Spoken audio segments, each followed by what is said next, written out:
अरे 11th इस problem में है क्या? तुम्हारा भाई दोस्त educator of economics love Kaushik तुम्हारे लिए, तुम्हारी सेवाओं में सदैव हाजिर, आपकी सारी समस्याओं का समाधान करेगा, बेसिकली पढ़ाई से रिलेटेड।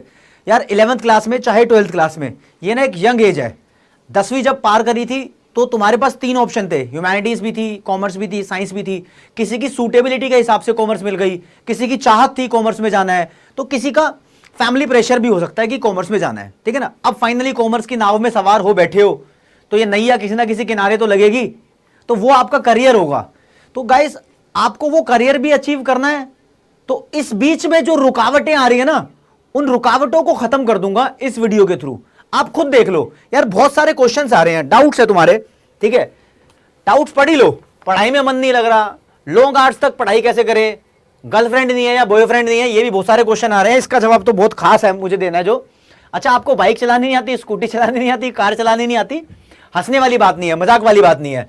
कुछ स्टूडेंट्स के साथ क्या हो रहा है, रात को अजीब सा होता है, ये नाइट फॉल, सोते सोते कुछ अजीब सी हरकत हो जाती है।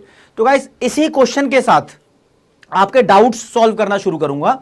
एक स्टूडेंट लाइफ के अंदर आपकी परफॉर्मेंस को बेहतर बनाने के लिए इन सभी क्वेश्चंस का जवाब देना मेरा धर्म बनता है।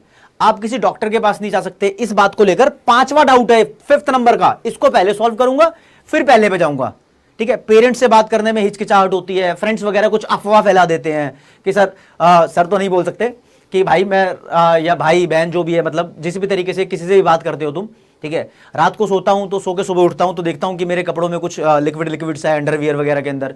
गाइस ये प्रॉब्लम नहीं है। कुछ लोग मिथ फैला देते हैं कि हाँ ये यार ये बहुत बड़ी प्रॉब्लम है, इसके लिए दवाई की जरूरत है। ये प्रॉब्लम नहीं है, ये नेचर कॉल है एक तरीके से, मान लो ये बहुत नॉर्मल है। नाइटफॉल इस एज में, अभी 11th में क्या है कि 14-15 साल से बड़े हो गए हो, तो बेसिकली लड़कों के अंदर तो 15 साल के बाद बेसिकली ये होना शुरू होता है। जिसके साथ नहीं हुआ उसका भी होना शुरू होगा, 12th में भी हो सकता है, कभी भी हो सकता है। तो ये कोई बड़ी प्रॉब्लम नहीं है, ये होता ही है, कोई दिक्कत नहीं है। इसको नाइटफॉल बोल देते हैं, कहीं कहीं कुछ कुछ लिखा होता है। तो इस घबराहट में मत रहना कि मेरे साथ कुछ अजीब सा हो रहा है, मैं किसी को बता नहीं पा रहा। तो कोई बात नहीं, नहीं बता पा रहे, कोई दिक्कत नहीं है। आपकी पढ़ाई के अंदर रुकावट नहीं होनी चाहिए, इसको नेचुरल मान लो, समझे? कोई दिक्कत वाली बात नहीं है। लव सर ने कह दिया कोई दिक्कत नहीं है तो कोई दिक्कत नहीं है, ठीक है। आ जाओ जी। ये मस्त सा मुझे लगा कि ये बोल रहे हैं भाई बाइक चलानी नहीं आती, स्कूटी चलानी नहीं आती, कार चलानी नहीं आती। अरे भाई 11th क्लास में हो, हद से अब 12th क्लास में जाने वाले हो, नहीं चलानी आती कोई बात नहीं, बल्कि ये तो मजे की बात है।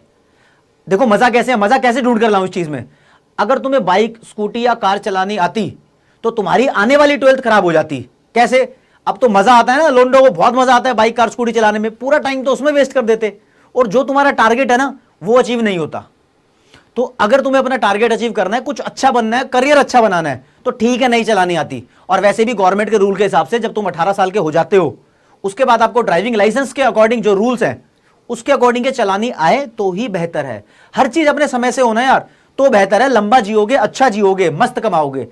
कभी कभी एक स्टूडेंट लाइफ के अंदर ना हमारे पास शॉर्ट टर्म गोल्स भी हमारे ऊपर हावी होने लगते हैं, हमें दिक्कत देते हैं, हमें शॉर्ट टर्म बेनिफिट चाहिए होते हैं, ठीक है। अभी थोड़ी देर के लिए कुछ आइटम खाने के लिए चाहिए, चलो ये तो बहुत मस्त है, ठीक है, ये तो बढ़िया बात है, ठीक है। लेकिन ऐसी चीज़ है कि बाइक चलानी आनी चाहिए, स्कूटी या कार चलानी आनी चाहिए, ये तुम्हारे भविष्य के ऊपर खतरा है भाई। जब जरूरत होगी तब ये आए तो बेहतर है, ये तुम्हारे कामों को आसान बनाने के लिए है। अगर पढ़ाई करने की लाइफ में ये तुम्हें आ गई तो ये तुम्हें तबाही देगी, तबाह कर देगी, ठीक है ना। तो ठीक है तुम्हें नहीं चलानी आती, जिनको चलानी आती है चलाते हैं भाई, सेंसेबली चलाओ, ठीक है। नॉर्मल जब काम पड़े तब चलाओ, ऐसे हवाबाजी के अंदर चलाओगे तो तुम्हारी पढ़ाई सफर होगी, ये मैं कहना चाहता हूं, ठीक है ना। अब चलानी आती है तो ये बुरी बात नहीं है, लेकिन जिनको नहीं आती है उनके लिए कॉन्फिडेंस वाली बात है कि ठीक है नहीं आती तो भाई।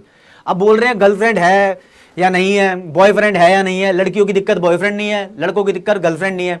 भाई पहली बात तो जिनके साथ ये लाइफ पार्टनर है उनके लिए भी है, और जिनके साथ नहीं है उनके लिए खास तौर पे बताता हूं भाई। जिनके हैं पहले उनके बारे में बात कर लेते हैं। जिनका लाइफ पार्टनर साथ में है, उनको लगता है कि लाइफ पार्टनर है ये, तो भाई इस रिलेशनशिप को एक मर्यादा तक रखना, आपकी पढ़ाई इससे सफर ना हो, क्योंकि मुझे पता है एक डीप इंटेंस लव तुम्हारे पढ़ाई का टाइम खा जाएगा।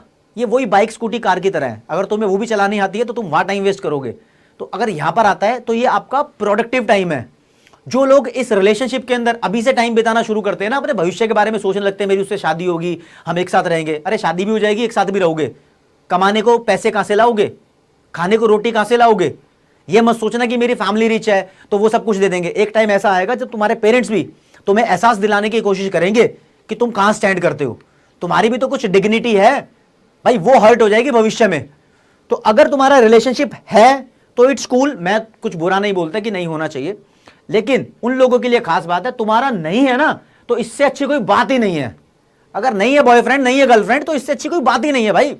नहीं है ना, इसलिए तुम अच्छा परफॉर्म करोगे, और जब होने चाहिए तब हो जाएंगे, ये एज नहीं है उस चीज की।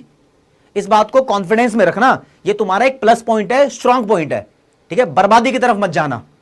मैं ये भी नहीं कह रहा कि रिलेशन बनाना बर्बादी है, मतलब उस तरफ मत जाना, कोई भी ऐसा काम मत करना जिससे तुम्हारे पेरेंट्स गिल्ट फील करें या तुम्हारा भविष्य अंधकार में चला जाए। यार भाई सबकी फैमिलीज अलग है, पता नहीं कोई कितनी मुश्किलों से तुम्हें पढ़ा रहा है, ठीक है, या फिर तुम्हारे पेरेंट्स के पास अगर बहुत अच्छा पैसा भी है तो तुम उनके सपने भी समझना, तुम्हें लेकर तुम्हारे पेरेंट्स के बहुत सपने हैं। आप ये मत मानो कि तुम्हारी लाइफ सिर्फ तुम्हारी है, तुम्हें तुम्हारे पेरेंट्स ने पाला है, बड़ा किया है, भाई तुम उनके लिए बनो कुछ, ठीक है, उनको भी कुछ उम्मीद है कि तुम उनके कोई ख्वाब पूरे करोगे, ठीक है ना। तो अपने करियर को एक सही डायरेक्शन दो, ये चीजें तुम्हें भटकाने वाली है। इसलिए मुझे बहुत जरूरी लग रहा था कि इन डाउट्स को तो मैं जरूर क्लियर करूंगा, चाहे तुम्हारे 11th क्लास में ना हो, चाहे 12th में होंगे, उसके बाद भी हो सकते हैं, लेकिन हर चीज के लिए सही समय है।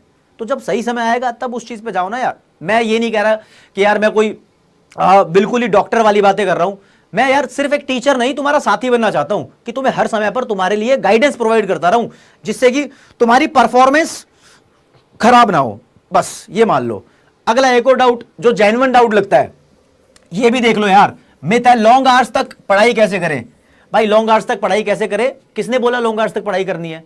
लॉन्ग आवर्स तक पढ़ाई करनी जरूरी नहीं है, मत पढ़ो इतने घंटे घंटे, भाई ब्रेक ले लेके पढ़ो, समझ रहे हो। अगर तुमसे 15-20 मिनट आधा घंटा पढ़ा जा रहा है ना, तो 15-20 मिनट आधा घंटा पढ़ लो, कोई चाय P low, coffee P low, घर में कुछ पीने का है, लस्सी दूध कोल्ड ड्रिंक वगैरह कुछ भी हल्का हल्का ले सकते हो, लेकिन ये नहीं कि बार बार तुम यही पीते रहो, ठीक है, उससे हेल्थ भी खराब हो सकती है। हेल्थ इश्यूज भी इंपॉर्टेंट है कि तुम्हें उनका भी ख्याल रखना है, ठीक है ना।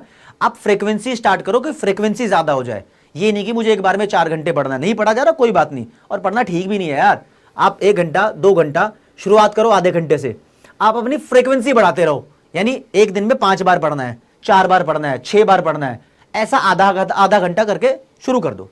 शुरुआत करोगे, प्रैक्टिस होगी तो तुम्हारा स्टैमिना पढ़ाई में भी बढ़ता है।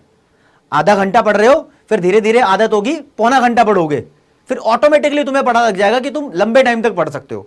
और ये भी नहीं यार कि जो लंबे टाइम तक पढ़ रहा है वही चैंपियन है, जो थोड़े थोड़े टाइम तक पढ़ते हैं और बार बार पढ़ते हैं वो भी चैंपियन है, ठीक है ना। तो अपने आप को कहीं हल्के में मत लेना, हल्के में तो लेना ही नहीं है, लव सर से पढ़ रहे हो, तुम्हें हल्का होने भी नहीं देंगे, समझ रहे हो। मतलब हैवी कॉन्सेप्ट रखना है, ऊंचे टारगेट रखने हैं, वो सब अचीव भी कराने हैं।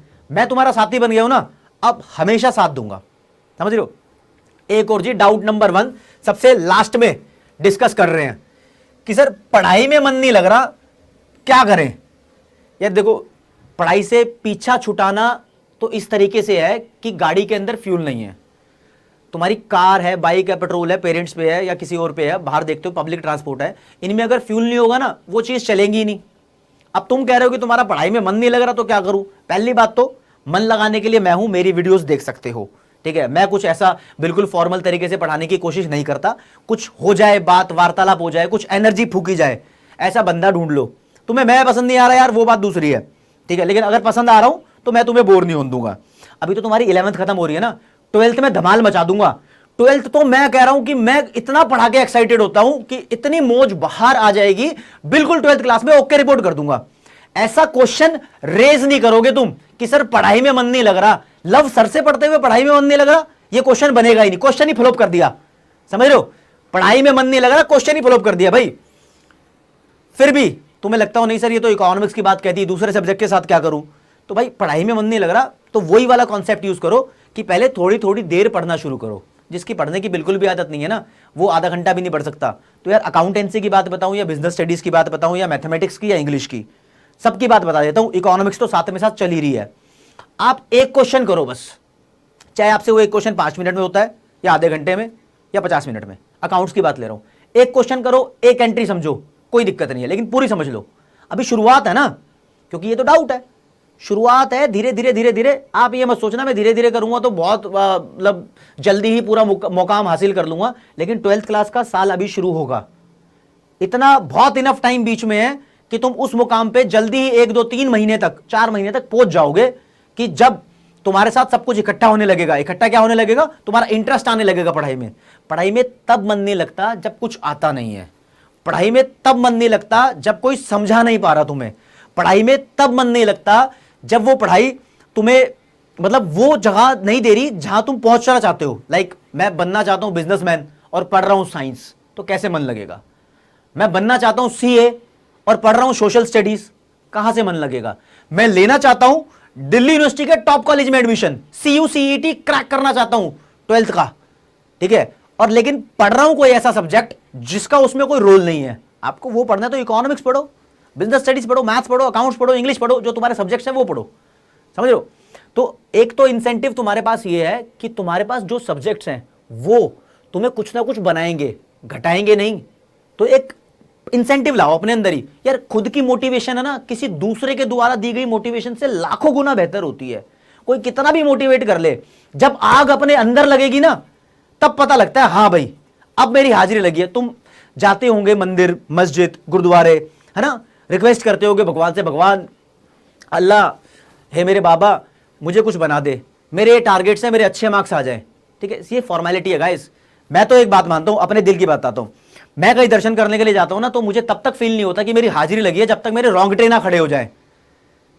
अपनी एक स्टोरी बता देता हूं। काफी समय पहले मैं पहली बार माता वैष्णो देवी के दर्शन करने गया। ठीक है, मतलब भवन में जाते ही मेरे रोंगटे खड़े हो गए, ऐसा मुझे फील हुआ। तो मुझे लगा कि हाँ ये पर्सनली यही एक दरबार में हाजिरी है। तो गाइस तुम्हें भी जब तुम्हारा करियर का मेन टारगेट अचीव होता हुआ दिखाई देगा ना, तुम्हारे साथ भी यही होने वाला है। तुम्हें तुम्हारे मनचाहे कॉलेज में एडमिशन मिलेगा, ओहो नंबर आ गया, देखा तुमने अपना नेट पे रिजल्ट खोल के, ओ तेरे की नंबर आ गए, बहुत बढ़िया, वही रोंगटे खड़े होंगे। तो वो जज्बा है ना, वो जज्बा सेल्फ मोटिवेशन से आता है। ठीक है, जो तुम्हारे डाउट्स हैं यार फिर कमेंट सेक्शन में बता दो।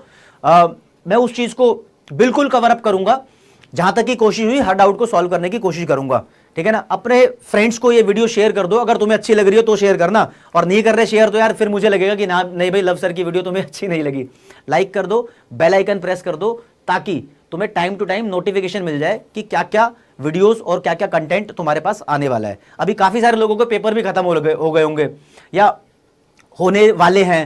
ठीक है, तो तुम्हारे पास एक इंसेंटिव भी ऐसा नहीं आ रहा होगा कि हाँ भाई ये पढ़ ले, 11th कॉमर्स पे लव सर पढ़ा रहे हैं तो इस वीडियोस को क्यों देखे। भाई इसलिए देखे, 12th क्लास तुम्हारी शुरू होने वाली है, उसको शुरू करने से पहले जो बेस चाहिए होता है ना, जो तुम्हारी स्टडीज का गैप आ गया है, दिमाग के अंदर गैप आ गया है, उसको तंदुरुस्त कर देंगे, उसको मौज भार के साथ खत्म कर देंगे। और मैं जैसे कि हमेशा बताता रहता हूं, मैं आपका भाई दोस्त भी हूं, एजुकेटर भी हूं।